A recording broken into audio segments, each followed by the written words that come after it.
અમરેલી જિલ્લા ભાજપ કાર્યાલય ખાતે વિગતો આપતા ભાજપના પ્રવક્તા તેમજ ધારાસભ્ય મહેશ કસવાળા ગુજરાત પ્રદેશ ભાજપ દ્વારા બજેટ સંદર્ભે નિયત થયેલા કાર્યક્રમ મુજબ અમરેલી જિલ્લા ભાજપ દ્વારા પ્રમુખ અતુલભાઈ કાનાણી અને ભાજપના પ્રવક્તા તેમજ ધારાસભ્ય મહેશ કસવાળાએ અમરેલી જિલ્લા ભાજપ કાર્યાલય ખાતે પત્રકાર પરિષદ યોજી વિગતો આપતા જણાવ્યું હતું કે વડાપ્રધાન શ્રી નરેન્દ્રભાઈ મોદીના દૃઢ અને દૂરદેશી નેતૃત્વ હેઠળની કેન્દ્ર સરકાર દ્વારા રૂપિયા 53.5 લાખ કરોડનું બજેટ રજૂ થયું. આમ નાણામંત્રી નિર્મલા સીતારમણજીએ સતત 9મી વખત બજેટ રજૂ કરી ઇતિહાસ રચી દીધો છે.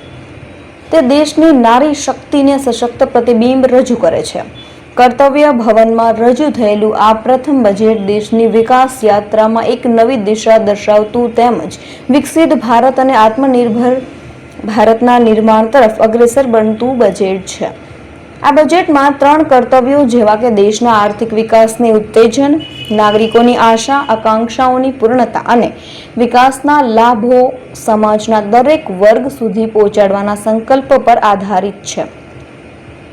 આ બજેટ દેશની યુવા શક્તિ, નારી શક્તિ, કિસાન શક્તિ, શ્રમિક શક્તિ તેમજ ઉદ્યમી શક્તિને કેન્દ્રમાં રાખતું અને યુવા શક્તિ ડ્રીવન બજેટ છે. રૂપિયા 53.5 લાખ કરોડના સર્વસ્પર્શી અને સર્વસમાવેશક બજેટમાં મહિલા સશક્તિકરણ, યુવા શક્તિને પ્રોત્સાહન, આરોગ્ય અને medical infrastructure, general infrastructure, logistic અને કનેક્ટિવિટી, સંસ્કૃતિ, પર્યટન અને વારસાની જાળવણી તથા ઉદ્યોગ અને ટેકનોલોજીમાં આત્મનિર્ભરતા, અગ્રેસરતા, કૃષિ અને ગ્રામ વિકાસ, પશુપાલન, ડેરી, મત્સ્ય ઉદ્યોગ, સંરક્ષણ, સ્પોર્ટ્સ અને એમએસએમઈ, સ્ટાર્ટઅપ, ઇકોસિસ્ટમ, એઆઈનો સકારાત્મક ઉપયોગ સહિત વિષયો પર ભાર મૂકવામાં આવ્યો છે.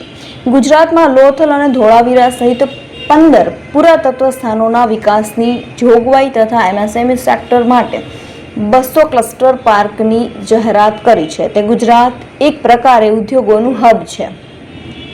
ગુજરાતમાં 7 લાખ મેન્યુફેક્ચરિંગ યુનિટ હોવાથી મહત્વપૂર્ણ લાભ થશે. જામનગરમાં મેડિકલ સેન્ટરનું અપગ્રેડેશન તથા ગિફ્ટ સિટીમાં ટેક્સ હોલિડે લંબાવાયો છે, જેના પરિણામે રોજગારીની તકો વધશે. નારી શક્તિ, ઓરેન્જ ઇકોનોમી, આરોગ્ય અને સંભાળ, લોજિસ્ટિક અને પરિવહન, મેક ઇન ઇન્ડિયા, સંરક્ષણ, સ્પોર્ટ્સ સહિતની બાબતો બજેટમાં સમાવાઈ છે. આ બજેટ માત્ર આંકડાઓનો સરવાળો નથી, પરંતુ આત્મનિર્ભર ભારતના સપનાને સાકાર કરતી અને ભારત 2047 સુધી વિકસિત, સમર્થન અને વૈશ્વિક શક્તિ બનાવવા માટેની મજબૂત પાયો છે, તેમ પ્રવક્તા મહેશ કસવાળાએ જણાવ્યું હતું. દેશના પ્રધાનમંત્રી નરેન્દ્રભાઈના નેતૃત્વમાં દેશ આર્થિક ક્ષેત્રે દુનિયાની અંદર અવ્વલ નંબર રીતે પ્રગતિ કરી રહ્યું છે. આજે દુનિયાની અંદર ભારતનો પડ્યો બોલ ઝીલાઈ રહ્યો છે. આપ સૌ જાણો છો કે જે પ્રકારે 45 કરતા વધારે દેશો સાથેની વેપારની સંધિ અને એ સંધિમાં પણ ભારતનો હિત સેન્ટ્રિક સંધિઓ થઈ છે, હું એમ માનું છું કે દુનિયા દંગ રહી ગઈ છે. જે દેશો 20 વર્ષ સુધી ભારત સાથે રાજનૈતિક સંબંધો નહોતા એવા દેશોના યુનિયને પણ ભારત સાથે વેપારની સમજૂતી કરી છે. પરમ દિવસે રાત્રે જે પ્રકારે જેમને આપણા ઉપર ટેરિફ યુદ્ધ છેડ્યું હતું એવા અમેરિકાએ પણ ભારતનો 50% ટેરિફ ઓછો કરી અને 18% ટેરિફ કરી અને દુનિયાના 26 દેશો કરતા ઓછો ટેરિફ એ ભારતની પ્રોડક્ટ ઉપર લાગ્યો છે. હું એમ માનું છું કે વિશ્વની અંદર ભારતની ઇકોનોમીના બઢતા કદમનો ઉત્તમ નમૂનો છે. જે પ્રકારે દેશની આર્થિક પ્રગતિ થઈ રહી છે, 10 નંબરની ઇકોનોમી નરેન્દ્રભાઈના શાસનમાં આજે દુનિયાની 4 નંબરની ઇકોનોમી થઈ છે ને હજી આપણે 3 નંબર તરફ જવા આગળ વધી રહ્યા છીએ. આજે ભારતનું બજેટ અંદાજે 53 લાખ કરોડ રૂપિયાનું જંગી બજેટ આજે રજૂ કરવામાં આવ્યું છે. યુવા શક્તિ હોય, નારી શક્તિ હોય, કિસાનના સન્માન માટેની વાત હોય, શ્રમિકોની ઇજ્જત કરવાની વાત હોય કે ઉદ્યોગોની શક્તિ છે એને બિરદાવવાનું કામ આ બજેટની અંદર કરવામાં આવ્યું છે.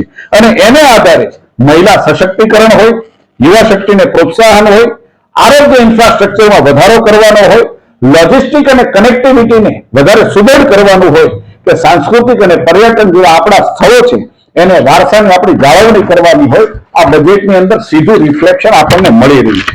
જે પ્રકારે ઉદ્યોગ અને ટેકનોલોજી ભારતને આત્મનિર્ભર બનાવી રહી છે, દેશ જે પ્રકારે 2047 ની અંદર આત્મનિર્ભર બની અને સ્વર્ણિમ ભારતની જે કામના આપણે કરી રહ્યા છે એને પહોંચી વળવા કૃષિ અને ગ્રામ વિકાસ ક્ષેત્રે જે પ્રકારની પ્રગતિ કરી રહી છે, જે પ્રકારે બજેટની અંદર એલોકેશન થઈ રહ્યું છે, નાના માણસ છે, પશુપાલન કરતા હોય, ડેરી ઉદ્યોગ સાથે સંકળાયેલા લોકો હોય કે મત્સ્ય ઉદ્યોગ કરતા હોય, એના માટે ભવિષ્યના પથ, નવો પથ ચિત્રનારું આ બજેટ છે. સંરક્ષણ ક્ષેત્રની અંદર ભાઈ અતુલભાઈ જેમ કહ્યું એમ 15% વધારો, અને આપને પણ ખબર છે કે જે પ્રકારે ભારત સંરક્ષણ ક્ષેત્રે આત્મનિર્ભર થવા જઈ રહ્યું છે, ઓપરેશન સિંદૂરની સફળતા એ ભારત સંરક્ષણ ક્ષેત્ર જે આત્મનિર્ભર બન્યું છે એનો મોટો પુરાવો છે.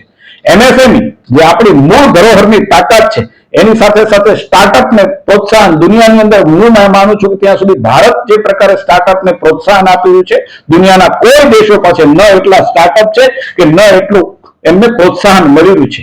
યુવાઓની અપેક્ષાઓ અને આકાંક્ષાઓ, એમની તીવ્ર બૌદ્ધિક ક્ષમતા જે સ્ટાર્ટઅપની અંદર જોવા મળે છે, આજે ભારતની પ્રગતિનું ધોતક એ આપણા સ્ટાર્ટઅપો બન્યા છે. જે પ્રકારે ભવિષ્યની અંદર ટેકનોલોજીનો ઉપયોગ એઆઈના આધારે અનેક નવા ક્ષેત્રોની અંદર નવા આયામો શરૂ થવાના છે. હું એમ માનું છું કે બજેટની અંદર આ બધી જ જરૂરિયાતોને ધ્યાનમાં લેવામાં આવી છે.